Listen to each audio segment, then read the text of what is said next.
Kwanza kabisa naweza nikasema tunamshukuru Mwenyezi Mungu toka tumeanza safari zetu tukiwa mechi za away hadi tumeweza kurudi hapa kwa ni Kigoma. Kikubwa kwa niaba ya wachezaji, ningependa kwanza kuomba mashabiki wa wana Kigoma kwa ujumla waweze kuipokea timu yao kwa mara ya kwanza amerudi nyumbani hapa katika mechi ya kwanza. Sisi kama wachezaji tunawaahidi kwenda kufanya vizuri katika mechi hii ya kwanza kuweza kuwapa furaha. Tunaomba mashabiki kwa wingi waweze kujitokeza waje kuisupport timu yao.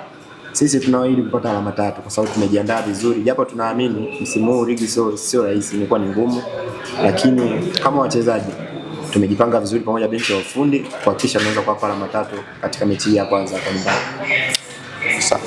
Abduli, Mashujaa ameanza vizuri mechi mbili za mechi moja ya mwanzo, lakini mechi mbili za mwisho hamkuwa na matokeo mazuri. Pengine nyie kama wachezaji hili mnalichukulia kwa namna gani kuelekea mchezo wa kesho? Kwetu sisi kwa sababu haikuwa moja ya malengo ambayo tuliweza kujiwekea toka tunaanza mechi ya kwanza. Lakini kitu kizuri tunashukuru katika sema mazoezi mwalimu ameweza kutufanyia masahisho na ameweza kutupanga vizuri. Tunaamini kuelekea mchezo huu tunaweza kufanya vizuri na hasa tukiwa nyumbani. Swali la mwisho. Kwanza tunasema mbinu mikakati ujuzi kwenye uwanja wa mazoezi hatua moja, na tubaki tafsiri yenu sasa kwa wachezaji mbinu za mwalimu kushinda Kagera.